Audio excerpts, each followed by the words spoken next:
Hello everyone. ఈరోజు మనం HMPV virus గురించి మాట్లాడదాము. లైక్ ఇప్పుడు మనకి చైనాలో అవుట్ బ్రేక్ నడుస్తుంది హెచ్ఎంపివి వైరస్. సో మా ఇండియన్స్ అంతా చాలా ప్యానిక్గా ఉన్నారు, ఏమవుతుంది ఏంటి అని. సో హెచ్ఎంపివి వైరస్ గురించి ఏంటి, ఎట్లా ప్రికాషన్స్ తీసుకోవాలి అనేది నేను మీకు చెప్తాను ఈరోజు. సో హెచ్ఎంపివి వైరస్ అనేది హ్యూమన్ మెటా న్యూమో వైరస్. ఈ వైరస్ మనకి 2001లో డిస్కవర్ చేశారు. ఇది రీసెంట్ గా డిస్కవర్ చేసింది కాదు, 2001లోనే డిస్కవరీ అయింది. ఇప్పుడు కొంచెం మ్యుటేషన్స్ జరిగి అది మనకి చైనాలో నడుస్తుంది. సో ఇప్పుడు అది కోవిడ్ లాగా పాండమిక్ అయితే కాదు. పాండమిక్ అంటే it's a world wide disease. ఇది జస్ట్ ఇప్పుడు చైనాకి వరకే నిమిత్తంగా ఉన్నది. అవుట్ బ్రేక్ అంటారు.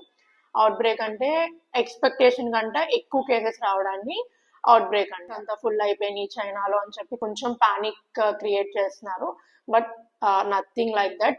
మీరేం వరీ అవ్వక్కర్లేదు. Though it comes into India, అది మనం ప్రివెంటబుల్లే. అంత కోవిడ్ లాగా మనకి మోర్టాలిటీ రేట్స్ కూడా తక్కువే ఉంటుంది. HMP virus spreads through the same Covid లాగానే, లైక్ డ్రాప్లెట్స్ ఇన్ఫెక్షన్ కానీ, లేకపోతే సర్ఫేస్ కాంటాక్ట్ ఏమన్నా దగ్గడం, స్నీజ్ చేయడం, తుమ్మడం ఇట్లాంటివి చేయబట్టుకొని సర్ఫేస్ కాంటాక్ట్ ద్వారా ఇది స్ప్రెడ్ అవుతుంది.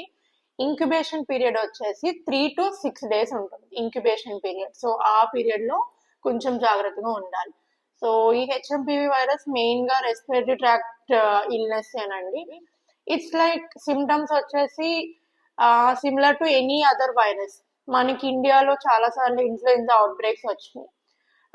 మనకి ఆ మ్యూటేషన్ అది జరిగినప్పుడు ఇన్ఫ్లుయెన్జా అవుట్ బ్రేక్స్ ఉన్నాయి. అట్లానే ఎనీ వైరస్ కి ఏ సిమ్టమ్స్ అయితే ఉంటాయో, లైక్ స్టఫీ నోస్ వచ్చి, లేకపోతే రన్నింగ్ నోస్ కానీ, ఫీవర్, మయాల్జియాస్, కాఫ్, కొంచెం బ్రీతింగ్ డిఫికల్టీ, వీజింగ్, ఇవి కామన్ గా ఉండే ఎనీ వైరస్ సిమ్టమ్స్ అవే ఉంటాయి.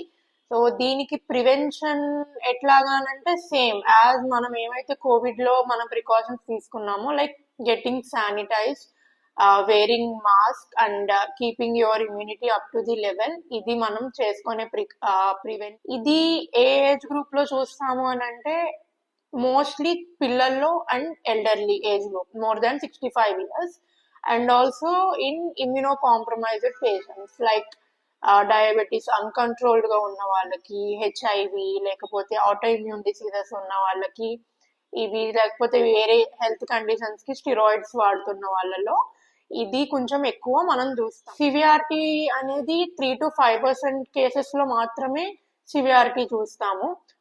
హాస్పిటలైజేషన్ కావాల్సి వస్తుంది. Others can be treated in the OP basis.